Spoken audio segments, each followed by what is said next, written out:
Hey everybody, we are going live in just a couple of minutes. I am Lewis. You guys know who I am. We're waiting for Jamie to join us. But backstage, we got one of the youngest authors we ever had on the show. His name is Brent Miller. This cat is going to absolutely blow you guys away. So stay tuned, start sharing, and have some fun, because the Angry Geek Show is going to come at you right now.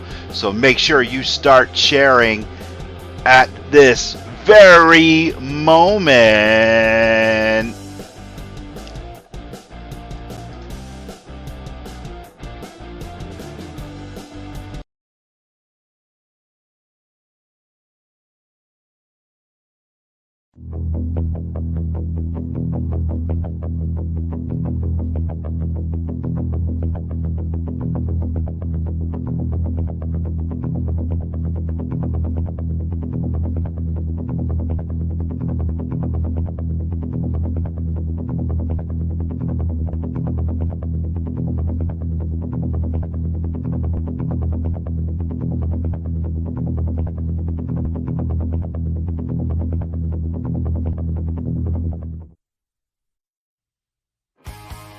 Start building some hurting bombs. Pressing me? Because your authority is not recognized in Fort Kickass. Look, Doc, I just can't do it. I'll never learn to speak Greek. I got a bad feeling about this. I don't need no philosophy lesson here. And I think that the spotlight should go on top of me. Yeah. Master of misinformation, Mr. Know-It-All. Is he always so cheerful?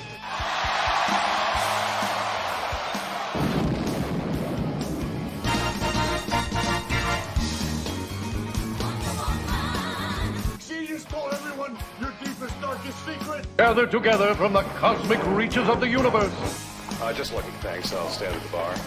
I shouldn't wish to attract attention. Don't get mentally erect. Well, neither are you very much sure. This is the way. I think it's good, except it sucks. Don't be too proud of this technological terror you've constructed. That's an attention getter. The tower of power, too sweet to be sour. I'm funky like a monkey. Sky's the limit and space is the place. Are you ready? Hey everybody, I am Lewis. You guys know who I am, and backstage I got a very special cat, and I want you guys to give him a very special hand. Yeah, we're waiting for Jamie. Jamie will be here. Hopefully she's got the link, but you all know that she's very busy. But without further ado, let's bring in one of the youngest authors of all time, the one and only Brent Miller. Brent, what are you laughing about? What's going on? I'm not good at taking compliments. You're not. Youth is something I pride myself on, so it's like I worked really hard for it, you know. Okay, then you should own that. You got to own that right there. Aviva comes in, and Aviva says, "Good evening." Hello, Aviva. How are you? How are you?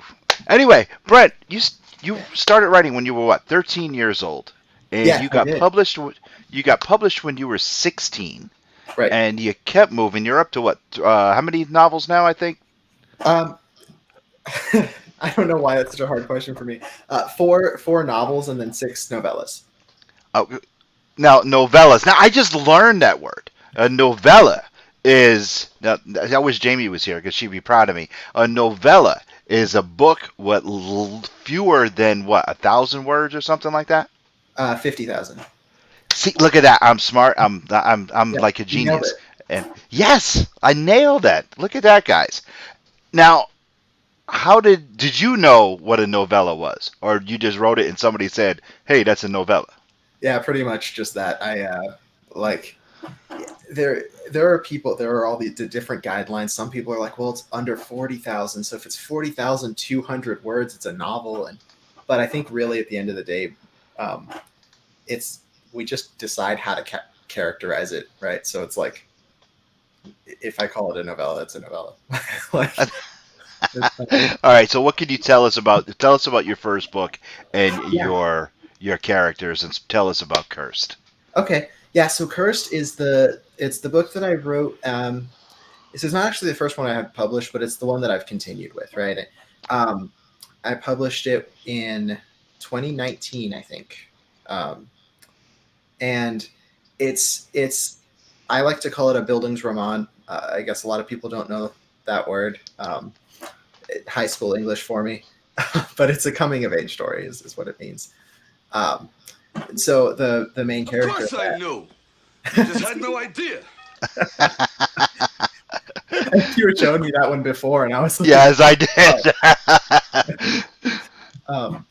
Yeah, but it's the main character is named Garrick, and he's 17 at the beginning of the book, and it's really kind of his like coming to terms. He's a werewolf, right? So he's coming to terms with this kind of double life that he's leading, and he's searching for a cure, trying to find out what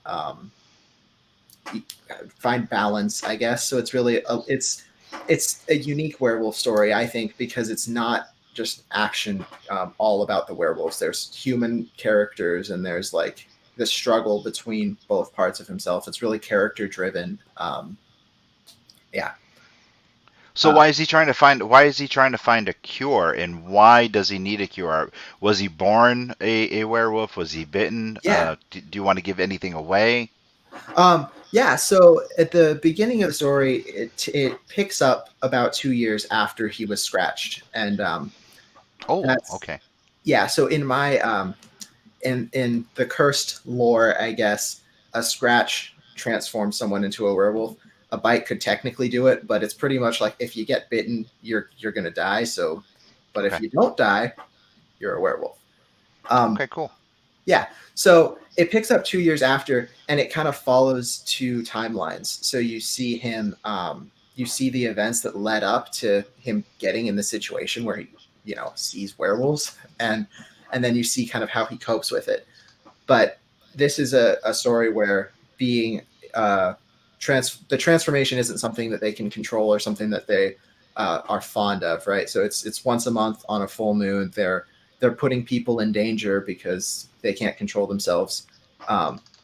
So he's trying to scale back, right? And what I'll say is in the first chapter, so I don't think it's too much of a spoiler, he wakes up and they basically, the pack has killed an innocent person, and he doesn't know who did it. He doesn't know if it was him. And so he's like, I can't be a part of this anymore, right? So that kind of is what sets him off on his journey to see if he can find a way to protect the people around him, essentially. Okay, so this is the book right here. Yes. And this is the main character, of course. Mm-hmm. Now, is that him both in wolf form and human form? Yeah. Yeah. All right, One thing that I like to do with my covers is it's very like, oh man, esoteric? I don't think that's the right word, but I like to metaphorical, right? That's kind of what I'm trying to say. Yeah. Yeah. All right, so why werewolves? Why did you pick werewolves? I just have a fascination with like the supernatural world, and werewolves have always been my favorite kind of creature in that world, I guess. I also have like the idea of the beast within is kind of something that I like to explore too, right? And yeah, I think that's my answer. I start talking in circles. I'm like, that's succinct. I think. No, it's quite fine. All right, so what are your werewolf's weaknesses in your book? Typical. So the silver, but the one that I kind of came up with, and I don't even remember how this happened, is wolfsbane is a weakness for them. Okay. And kind of makes sense with the title, but the name of the plant. But what it does is it forces the transformation, and even if it's not the full moon. So, okay. But basically, they have a healing factor that prevents almost any damage. I mean, they come back from some crazy stuff, right? But right in the middle of the transformation, they're vulnerable. And if they get hurt during that point, they can't really come back from it. So one way to kind of get the drop on him, right, is to use Wolfsbane to force the transformation and then attack in that moment of vulnerability. So that's probably the most unique like weakness, I guess. Okay, so how many books are you going to have in this series? Books, I think it's like 20-ish, but it's 4 novels. Yeah. Okay. So the way that it's set up is right now, Cursed, Alphas, and Brothers are all published and like available on Amazon. So that's the first 3 in the series. And then there's going to be a 4th one I'm working on right now to like wrap it up. Okay. But I also have, and I have, you told me to get these. I have all of them. Yes, I did. I want you to hold them up right now. Hold them up. Show them to the crowd. So, well, this is the a collection of the 3 novellas. Okay. They're called Aldrich, Kalen, and Hayden. Each one's named after a character, and it follows that character, right? So that one's about backstories and things like that. So it really enhances the 4, the tetralogy is what it's called, but it's not necessary. So I'm going to have more along the lines of that. But for the mainline books, I'm just going to hold them all up. I've got these guys. And that's it. Now, all of these are available on Amazon, correct? Yeah. They're ebooks. Cursed is $1 ebook. So you also have a website. Are the hard copies? Because a lot of people do like hard copies opposed to ebooks. Are the hard copies available on your website? They're not. They're available on Amazon. Paperback, hardback, and ebooks. But my website will just kind of link you back to the sales page on Amazon. Okay. I'm not like a qualified seller or anything yet. Okay. All right. How did it feel when you first got published at such a early age? I mean, how did your the support of your family must have been amazing. Oh, but it was. when you finally wrote it and when you brought it to a publisher, or were you self-published? What was that like? So it was a hybrid publisher. Okay. They, and you have to be careful with things like that. Just in general, that's kind of my 2 cents to any authors out there. A lot of times you'll get like vanity presses and people who take your money and then don't really help you. But this publisher was really good. They helped with a lot of marketing, advertising. Mm-hmm. Well, okay, that's the same thing. But they help with cover design, editing, all kinds of things like that. So that was cool. It was honestly surreal for me. Like, I don't know if I was just like not a very perceptive little kid, but I didn't really realize what it meant, I guess. I was just like, oh yeah, this is cool. So yeah, I mean, we did book signings. We did, I grew up in Yuma. So it's a really small town. I got to speak in front of crowds of like 200 people. I gave talks at the library at, like 15, 16 years old. It was crazy. Like looking back on it, I'm like, I had a lot of opportunities and my parents really pushed that stuff through for me because I didn't know how to organize any of it. Right. That's just incredible. I mean, that's really amazing. How was the support from your friends? That was good. It was good. I had a couple friends who were like sitting by my side at every book signing. They'd be sitting there with me for hours, right? And I'm like, I'm not doing anything fun. I'm just sitting at a table. But all right, yeah. If someone would buy a hard copy book today and they would want you to sign it, how would they get a hold of you to have you sign that said book? Yeah, they could message me through Facebook. Okay. I don't have, like right now, I don't really have an established way of doing that. But I will figure it out if someone wants. I just have to figure out like shipping and stuff. Okay. But how many?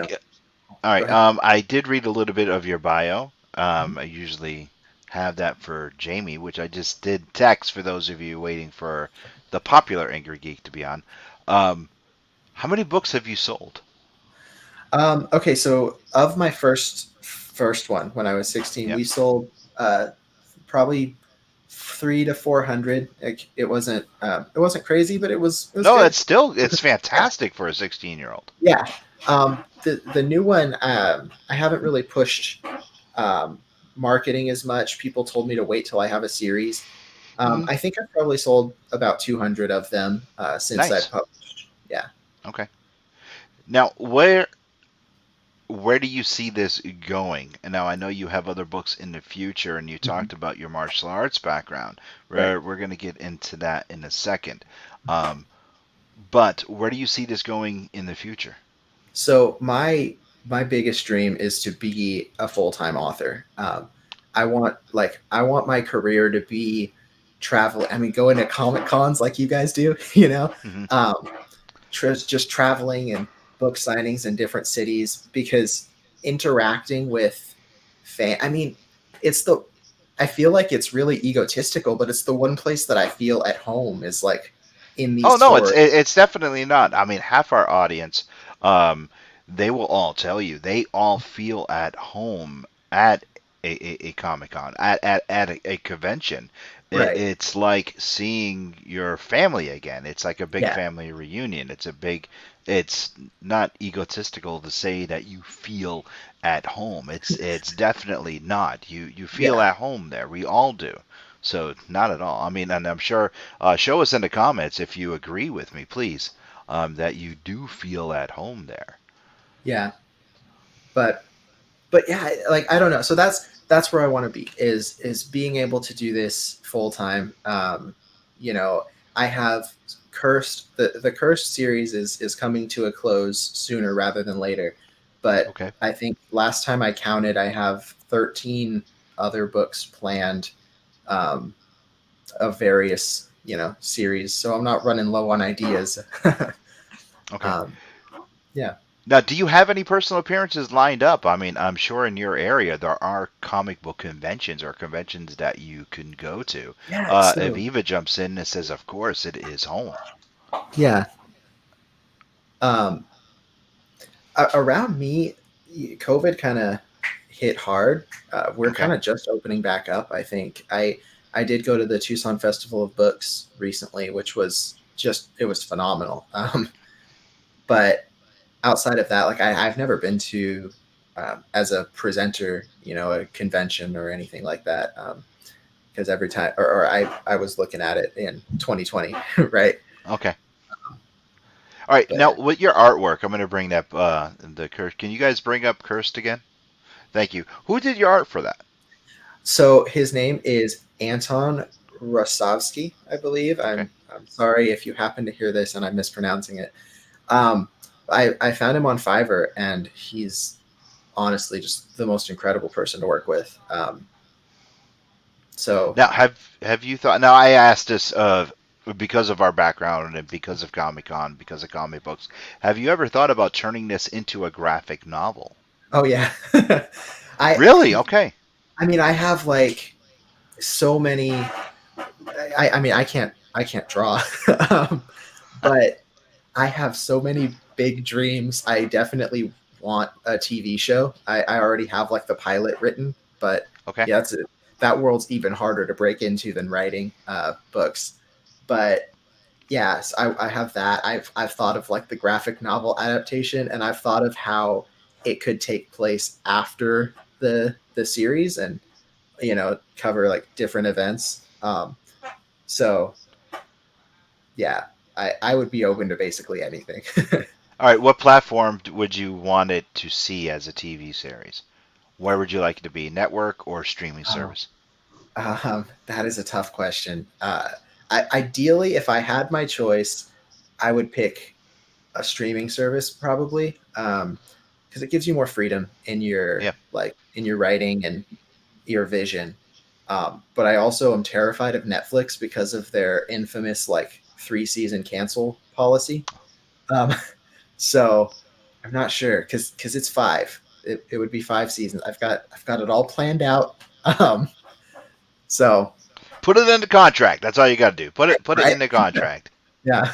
But so why did you use a full wolf and not the traditional humanoid werewolf?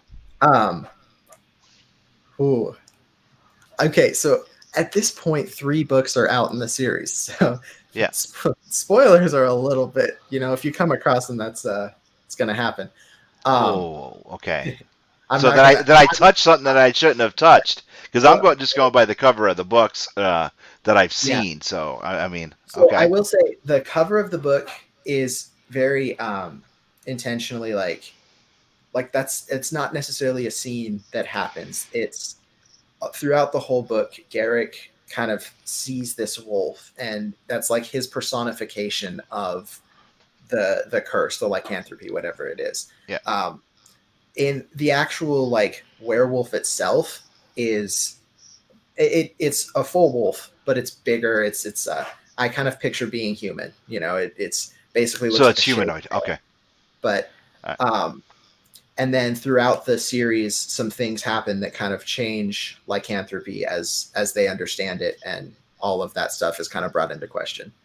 So that's my teaser, I guess. Okay, fair enough. Fair enough. Now, you have other books on the horizon. Can you touch on them? What are they about? Can you give us just a little taste? Yeah. Do they are supernatural, of course, but can you give us a little taste on what they're about? So I've got the 2 that are probably the closest. There's one called Powerless. It's actually it's on Reddit. I don't know if you've heard of Reddit serials, but it's a subreddit where people will post like a chapter of something, of some work, right, every week. So Michelle D. Miller says such a great read. Thanks, Mom. Hi, Mom.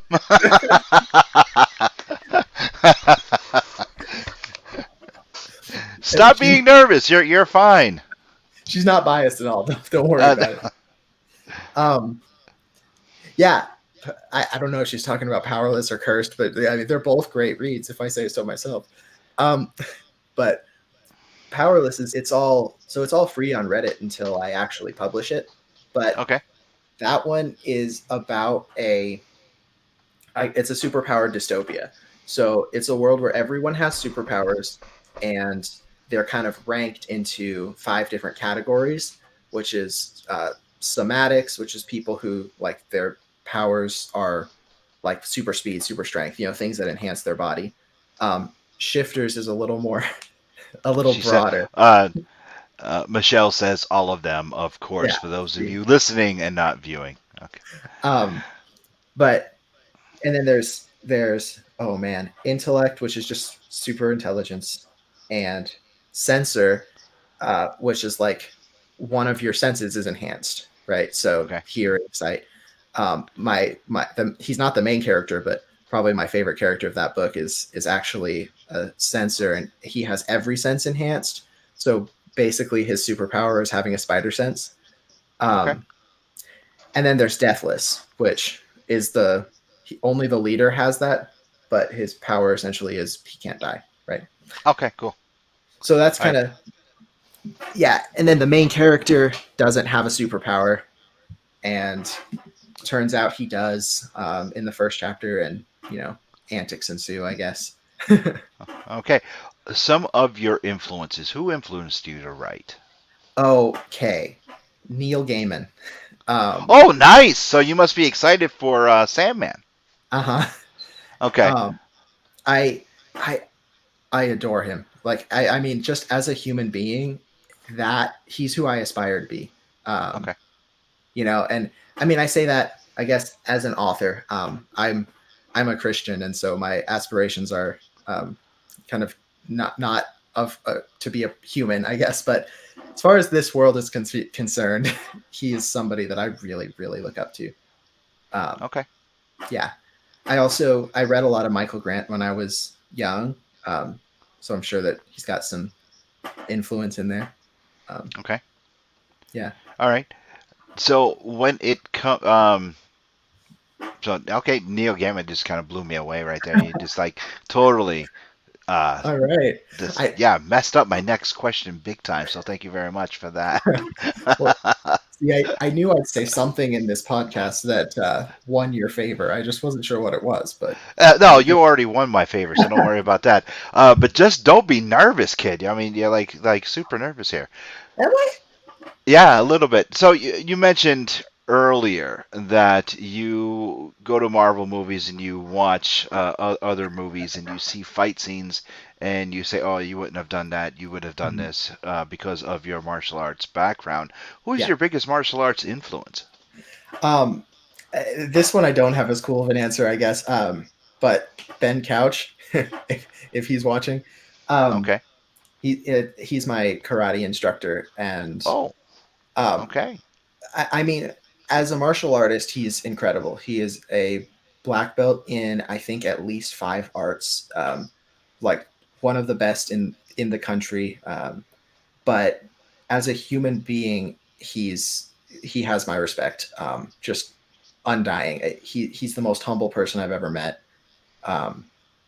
And you know, a lot of black belts have this idea that they have to tell you that, like, oh, I'm a black belt, right? Mm-hmm. But he just, like, I think I found out that he's a black belt in jiu-jitsu because somebody else told me, and he was like, oh yeah, I mean, I studied it a little bit.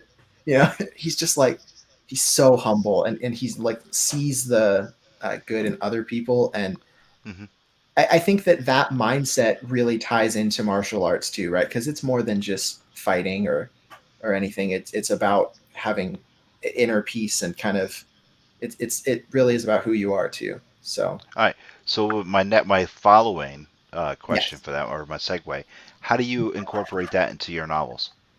Yes, or novellas. So yeah, actually, Aldrich, one of the novellas, has far more of this incorporation. But every fight scene that I write, I mean, I try to make them, or I think that I make them interesting. There's a lot of action, a lot of cool movements and flips and whatever, right? But it's things that I have learned, or that I've seen, or that I know work, so there's just this touch of like realism in the fights that I really try to hold to. And anytime I learn something new in martial arts, I kind of sneak it into the book somewhere, so like wrist grab escapes, and it's like, okay, let's have one of the characters do this, Okay, so how do you explain that when you're writing? It's one thing to actually do it on a video. It's one thing to do it, but when you're actually writing it, how do you explain it? It's a lot of, because I try not to use words like sidekick or turning heel kick, right? Yeah. But so it's a lot of body mechanics and saying, okay, so I mean, I'll use hook punch, but saying like he threw a punch at his jaw and whatever, like twisted his fist at this time. Like it's really telling you what's happening.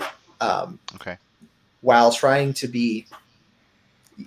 not to get too into the details of it, right? Because I wouldn't want to read that if you're just like describing martial arts for. Well, that's why I was asking you. I mean, I have read books based on martial arts by Wade Barker and Rick Myers, and they explained how each movement went. So I was wondering how your take on that. Yeah. So for me, it's more like I tell you what's happening. If you're a martial artist, you'll see this and you'll be like, oh, I recognize where that's from. And if you're not, you don't need like that knowledge, you'll just read a fight scene. But I try not to keep them like dragging out too long or anything either. Like I think that pacing is important. So yeah. All right. Any martial arts novels in the future? Straight on martial arts. I mean, maybe. Yeah. I have. I'm actually. I saw the twinkle in your eye right there, kid. You were like, yeah. Well, because again, going back to my teacher, right? He studies a sword art, and he actually can't. This is me bragging about him. There's nobody in this country who is really qualified to teach him. That might be the sword one. It might be the karate. Oops. But he has to fly to Japan, is my point, to meet with a teacher. Wow. So I'm sitting here and I'm like, I have this wealth of knowledge, right? So I definitely have a book that I'm planning on trying to incorporate like accurate sword play and different weapons and different martial arts styles into. It's not entirely fleshed out, but it's about dragons. So cool. We're going to take a 30-second break for one of our sponsors, and when we come back, we're going to talk a little bit more about martial arts and question of the week and continue with Brent. We'll be right back. H Squared Collectibles, 39 Wedgwood Drive, Suite 232, inside the Slater Mill Mall. Pokemon every Saturday mornings. Become a Pokemon Blaster. Magic the Gathering every Friday night. Comics, toys, vinyls, diecast, and more. Find your inner hero at CH Square Collectibles. Proud sponsor of the Angry Geeks show. And we're back, and we got Bacon Fest coming up pretty soon. And if you're a Ninja Turtle fan, make sure that you get in on this auction. Jim Lawson himself, one of the original artists from the Ninja Turtles. We're taking tickets, $10 a ticket for this bad boy. This is an original piece of art. Now, I was with Jim last weekend, just hanging out with him, and we were talking about this piece. Make sure you contact me, and I'll get you in contact with the people so you can get this original piece, or at least get a couple raffle tickets. Now, all proceeds for this raffle is going to Autism Speaks and Team Christopher, one of the official sponsors of the Angry Geek Show, and that we sponsor our favorite charity. So make sure you get in on this. Bacon Fest is in September out in Worcester, Massachusetts. Make sure you come and hang out with Jamie and I, Jabo McNeil, Ty McNeil, and the rest of Team Christopher, and sign up for this auction for this original piece. That Brent, isn't this awesome? Can you see that? I'm now. Cool. Yeah, it is. Now, this is an original piece, the Donatello and Leonardo by Jim Lawson. Now, Jim is one of the original Ninja Turtle artists, and he worked on this piece, and we all proceeds is going to go to Team Christopher and Autism Speaks. So make sure you guys get in on this now. Buy some tickets before it's too late. So please jump in on that. And we're back with Brent Miller, author, youngest author ever to get published. And that kind of blew my mind. When he says, I'll be a good fit for your show. And I'm like, I'll be the judge of that. And I started reading. I'm like, holy cow, it is a wicked good fit for our show. So sure I said that I hope I'll be a good fit for you. I don't know. You slipped me a couple $100. I don't want your mom to know about that. I think that's why Jamie kind of is not here. She's spending that money. Either that or she's spending the sponsorship money tonight. No, wait, I already did that. I hope she's okay. I haven't heard from her. So anyway, when you approached your mom, your parental units, as we like to call them here, and said, I want to write a book, what was their first reaction? Was it like, okay, honey, that's nice, and they just went back doing what they were doing, and then you came back and said, here, you gave them a book, and they were like, holy cow, you really wrote a book. What was everyone's first reaction when you said you were going to write a book? So it's a funny story. The reason I always give that I started writing is out of spite.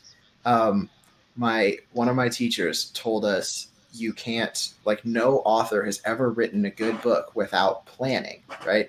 And in elementary school, planning means writing an outline and writing Venn diagrams and all this stuff.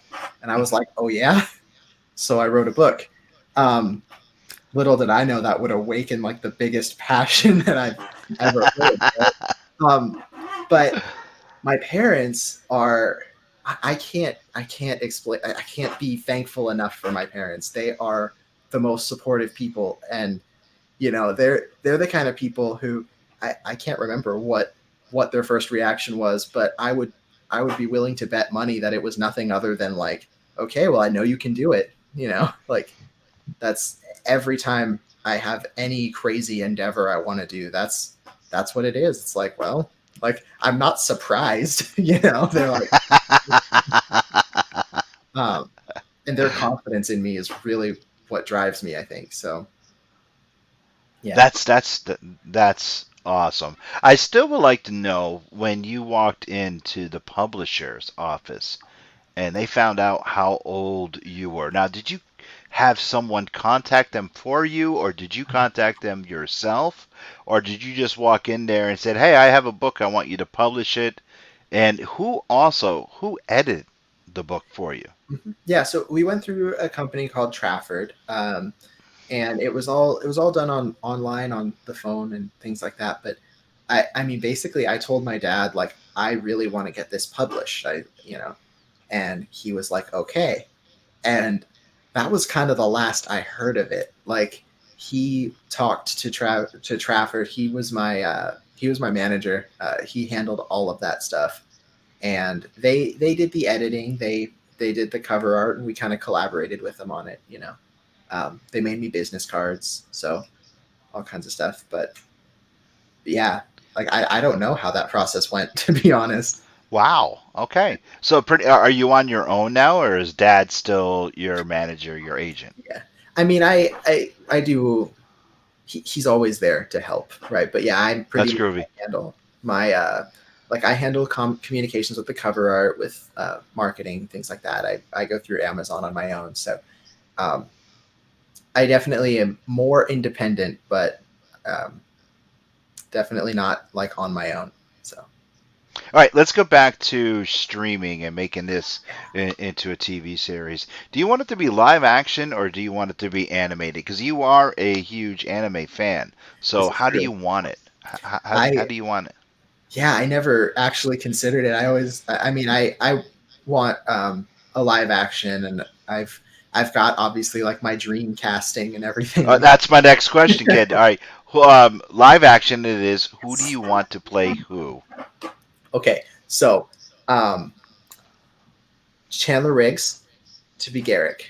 I just love him, and then Stephen Amell for Aldrich, the Pack Alpha. Have you watched Heels? I haven't. Oh, one of my favorite TV shows. Okay, I'll have to check it out. I mean, because I assume he's in it. I love him. Oh yeah, he stars, and Heels is fantastic. Okay. So those are my two big ones, and then my brother wants to be an actor, and he is. I wrote one of the characters kind of based on him. So. Your brother's a werewolf? Yeah. But so I kind of have three characters that I have dream casted in my head, I guess. Okay. See what I did there? Yes, I did. But the. Uh-oh. What's the matter? Oh, I thought there was a lag. My bad.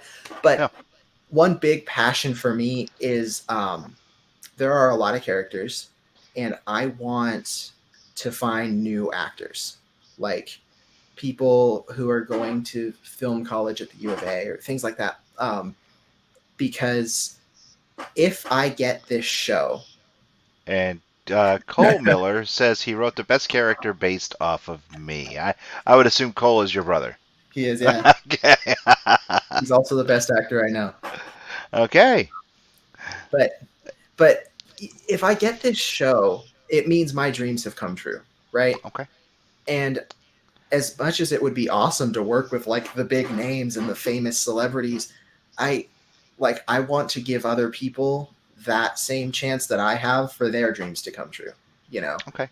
So I'm not. Now, have you thought about making a short film based on your books, or a student film, if you would? Okay. My brother and I are actually talking about that. I'm a little too close to Cursed. This one, I've been writing this guy for like 10 years, and it's 4 books and 12 novellas, and there's so much that goes into this world that I feel like a movie or a short film or anything less than like a full, series would just cut it short. But Powerless, we're actually talking about a short film, because that one, I think, it's not that it's like less intricate, I guess. It sounds bad, but it's a little more action focused, and I think you can kind of get the themes across a little quicker. So, yeah, I think that answers the question. All right, cool. Let's get to question of the week. Usually this is for Jamie, but since you are here, you're going to be the first to answer this question, and then for our audience. So I want Cole and your mom to also answer this question. And this question comes from our website, and it is, what movie are you waiting for this summer? No. Yes, what movie? I'm sorry, I'm a normie, but I'm gonna have to say Thor. Ooh, that is mine as well. Okay, cool. I've already saw Top Gun. I'm going to see Jurassic Park this weekend, but I am waiting for Thor as well. Love and Thunder, I cannot wait. So if you're watching, what movie are you waiting for this summer? That's what we want to know from our website. This is where this question came from. So please let us know in the comments. What movie are you waiting for? Why are you waiting for Thor? What is your answer for that? Okay, so the trailers they got me just seeing Thor, like, okay, it's the identity crisis is what it is. Yeah, Aviva says Thor is next for sure. Yeah. All right, identity crisis. Okay. Like seeing him wonder, do I have to? And Mom says Thor. You don't even watch Marvel. You're just supporting me. No, I'm digging it. I mean, I got Thor right behind me, so yeah, definitely. My mom, I don't know. She's just trying to support me and be. She's like, yeah, Thor. I don't even think she's seen Ragnarok. Oh, Ragnarok is that is one of my favorite Marvel movies. So good, right? Yeah, it's hilarious. It's really, really cool. And Mom says always. Okay, so back to the question. Yes. Like I just picture the scene in the trailer of him like standing on the mountain, right? And he's like basically wondering if he still has to be the warrior, the god of thunder, the whatever, or he's like trying to make himself in the world, right? Thor, Chris Pratt.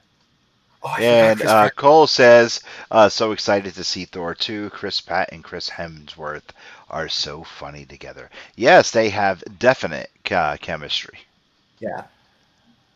Yeah, it's the first trailer, the first teaser trailer, it really was exciting, and I love how they do rock and roll. I mean, they take modern rock and they add that in there. I absolutely love that. And then the full trailer that we just had was fantastic as well. Yeah. And that is the movie of the summer for me. Though I did love Top Gun. Top Gun, I would have to rate Top Gun. I'm going to say 4.5 out of 5 Angry Geek Shields. I did want to talk to Jamie about that.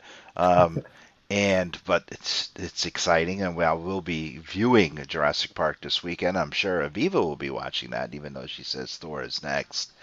But for sure, definitely, Thor is definitely next. Let's get back to you and comic book conventions. I mean, I think your books will be a hit if you went to comic book conventions, even though they're novels or novellas.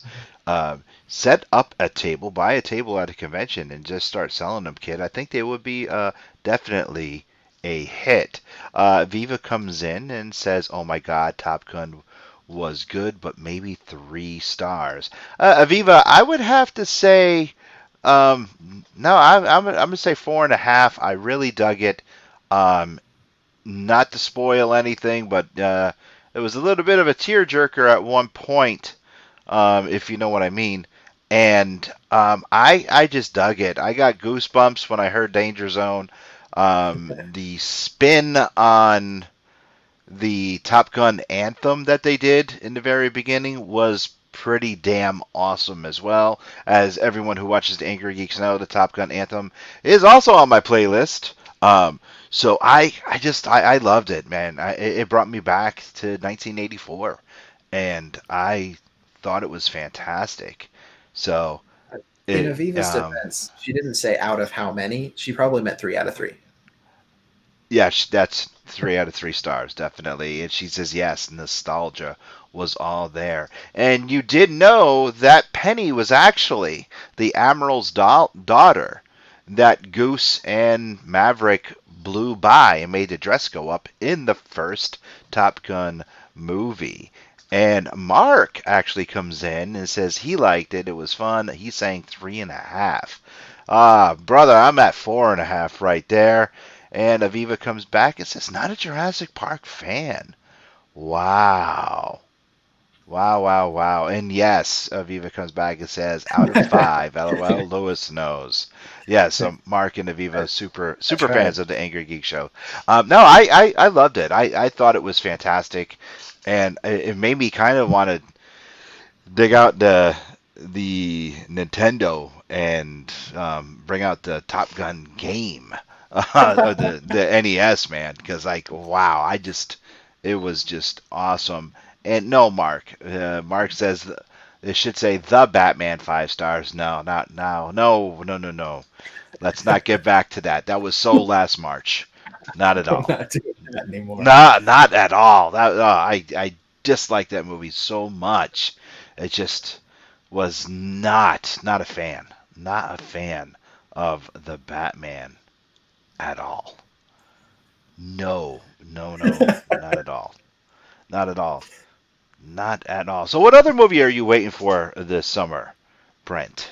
Okay, I mean, I have, embarrassing to admit here, I have not seen Jurassic Park, like the 2 with Chris Pratt. Really? Okay. Yeah, but I saw that Ian Malcolm's back, and I'm pretty sure I'm just going to binge the first 2 so I can see the third one this weekend. Okay. All right. Fair enough. You will. I'm pretty sure you will like them. I enjoyed them both, and I will be there. I'm pretty sure we're going to be there Friday night because Saturday night I do have a date with right. my daughter. Yeah, my dad-daughter night for this That's Saturday night. Yeah.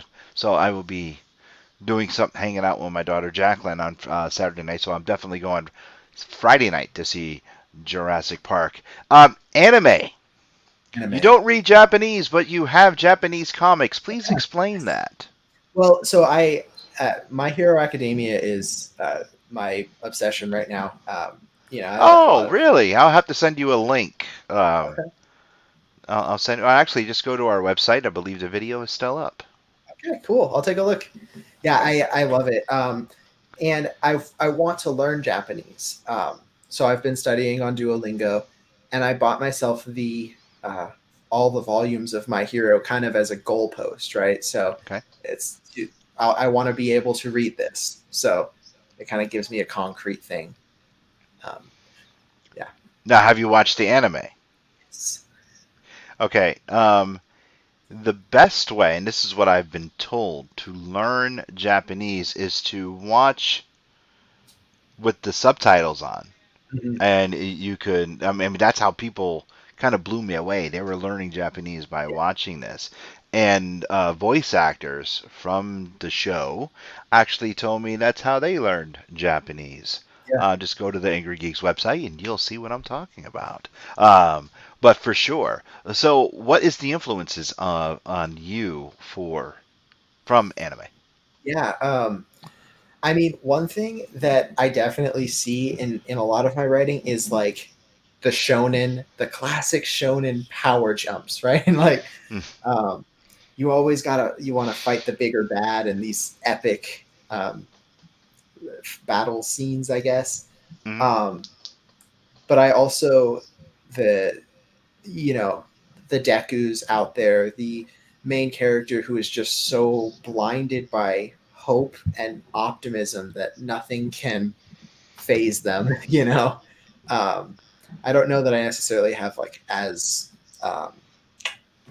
whatever the word is, caricature, I guess, but like I don't know if I necessarily have characters who are so much that way, but like there's definitely a little bit of that in myself and in my characters. So yeah. Okay. As far as supervillains for the werewolves, who or what other supernatural entity besides a werewolf would you have your werewolves? Besides a vampire. Besides a vampire. Okay, so I'm Besides a vampire. Well, excuse me, I realized what I said. Besides a vampire, would you have your werewolf fight? So in Cursed, there are no vampires. Oh, thank God. Yeah, I went full on just focusing on the werewolves. So Cursed is I don't know. Something about my writing is I like Easter eggs like a lot. So there are these little things like locations here and characters there that tie into different books that aren't in the Cursed series, and it just makes the world feel really full. As far as like the mainline Cursed books are concerned, they're fighting hunters who are, humans who are trying to eliminate werewolves and such. And then they fight other werewolves who are stronger, older, more skilled than them, whatever. But there are only a couple other supernatural creatures that they end up facing, and there's a harpy.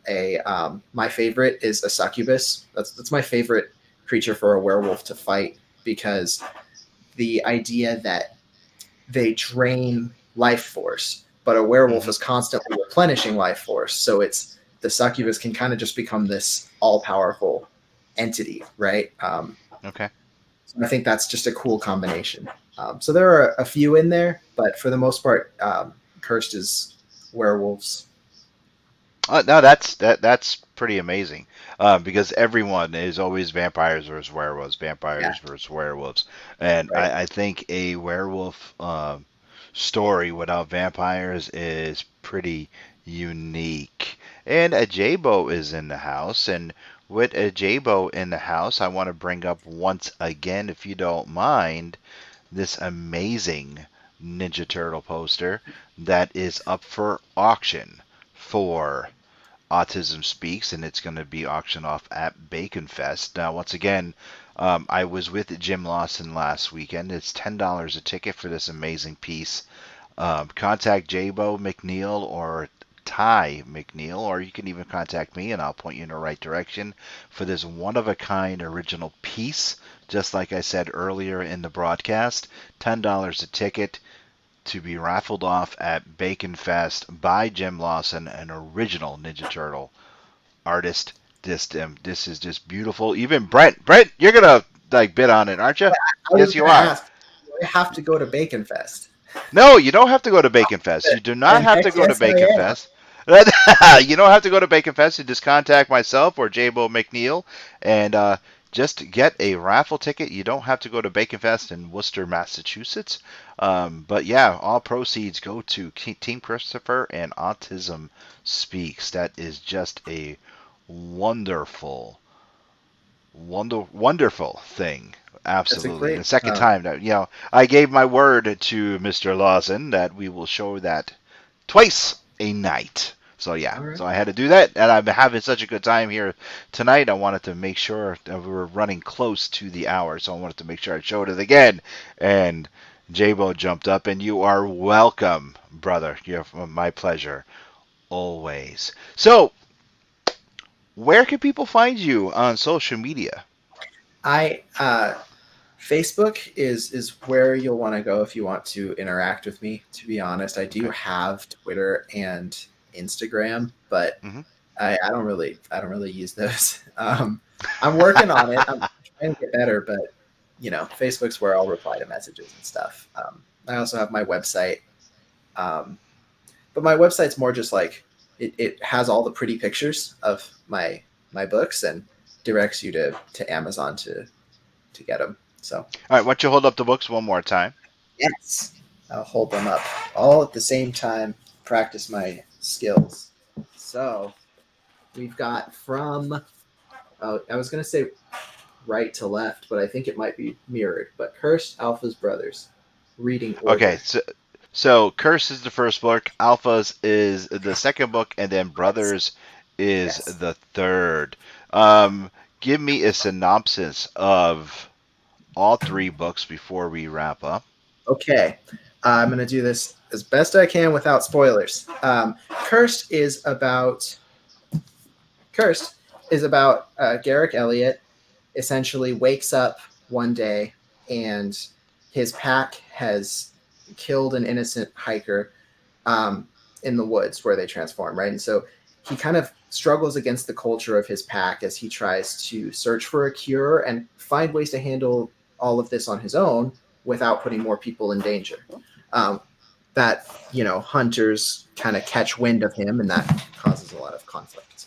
Now, Alphas follows immediately after the aftermath of everything that happens in Cursed. You have Kaylin and Garrick, who are two members of the pack, and they're kind of trying to pick up the pieces. They're trying to put things back together and learn what it means to, be leaders and to control the wolf rather than try to cure it. Brothers is about Garrick and a different narrator, to avoid spoilers, but this one takes place about 6 months later, and they're adults now. They've grown out of high school. They're pursuing their passions, going to trying to figure out careers, figure out lives. So there's a lot of human struggles while they're also figuring out mysteries and things related to the lycanthropy side and figuring out this threat of basically the bigger hunters and a pack of werewolves that has existed for as long as they know werewolves have existed, right? So, yeah. And there you got it. You can find all these on Amazon. You can find Brent on Facebook. I would like to thank Brent for hanging out with me for this past hour. And you can find me every Monday night right here with that Wonder Woman Jamie Dolan on the Angry Geek Show. Every Tuesday night with Ink-slinging Jack Purcell on the Faces and Heels podcast, where tomorrow night we are going to have independent sensation Big Juicy coming off that major title defense she had just this past Friday night on Blood, Sweat, and Tears Professional Wrestling. I'm Lewis Perry. You guys know who I am. Go to the angrygeekshow.com website for exclusive content, merch, and other things, and follow us on Instagram, Facebook, and Twitter, and soon on Twitch, where Angry Geeks Jr., we're restarting that brand where Neil and Cody with Jamie and I, we're going to be doing a lot of gaming, and so J-Bo, you're going to like to get involved in that, so join us on our Twitch channel and find out everything we got going on, and of course on the Earplug Podcast Network. Don't let our sparkle burn your eyes. We are the Angry Geeks. We'll see you guys next week. Do me a favor, go to Amazon, buy this kid's books, man. He's Angry Geeks approved. I had a blast. This kid is awesome, and his mom and brother pretty cool too. Well, we love you guys. Be safe, San Diego. This has been an Earplug Podcast presentation, found on earplugpodcast.com, iTunes, SoundCloud, and wherever your favorite podcasts are found.